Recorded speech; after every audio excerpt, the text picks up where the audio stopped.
Hey guys, it's Flux here, welcome to Section 2 of Iron Heights. As you guys may know, the first section of Iron Heights has reached the limit on objects and animations. Basically now, I can't even enter the game without it crashing every 1 or 2 minutes or so. So instead of giving up on it like I did with Palm Springs, I'm going to continue the park in a new park save. So I took notes on where the paths kind of ended in relation to the corners of the park so I could kind of know where in the park we could continue building, and then I went into a new park save and marked those spots. So we're going to continue off from where the paths ended on the last section in the second section, and we'll have kind of a whole new build for a new coaster, all these cool new things, and we won't worry about the crashing and things like that. So of course the only downside is we're not in the same park save, which is a little unfortunate, but because of the sheer size of this park, it's just impossible to try and do it all in one park save. So we'll do this, we'll do a big cinematic at the end, kind of combining all the stuff, and it'll still be really awesome, just like it would be if it was all in one big park save, but of course we can't do that with the amount of lag and the game's limitations. So anyway, in this new section, we're starting a new coaster called Razorback. I'm going to actually finish the layout for this coaster today. We'll get working on the scenery and stuff later on in the next episode, but this coaster is going to be a hybrid coaster, which you may know from big coaster makers like l.a.g and people like that from kind of the older portions of this game from maybe 06 to 09, somewhere around there. Hybrids were really big. They're basically just coasters that rely mostly on their fast-paced launch. They kind of roll through inversions and things like that and fast, tight turns really quickly. Usually they have a more unrealistic approach to their speed, and the scenery around them is typically just like lots of beams and supports everywhere.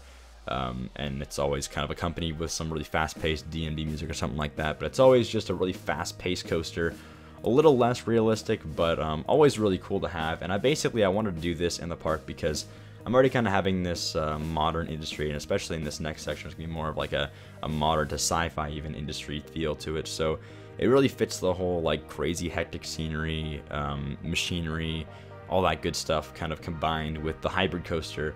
So I think it's going to work really well. If you don't know what I'm talking about when I say hybrid coaster, you may look back to my Ripjaw ride, or even I'll link down below in the description some of l.a.g's rides and other awesome hybrids that I love to watch. I love these things so much. I go back and watch l.a.g's old work or other people's old work all the time. It's just a really cool inspiration to see these things that people built a long time ago, and I want to kind of recreate that in my park here. So you'll see that in Razorback with lots of kind of the red and black theme with sci-fi, hybrid coaster, industry, machinery kind of theme all tied together. And I want to do lots of path track interaction and hectic lighting and really cool atmospherical stuff. And you'll see in this coaster especially, I'm going to try something that I haven't done before.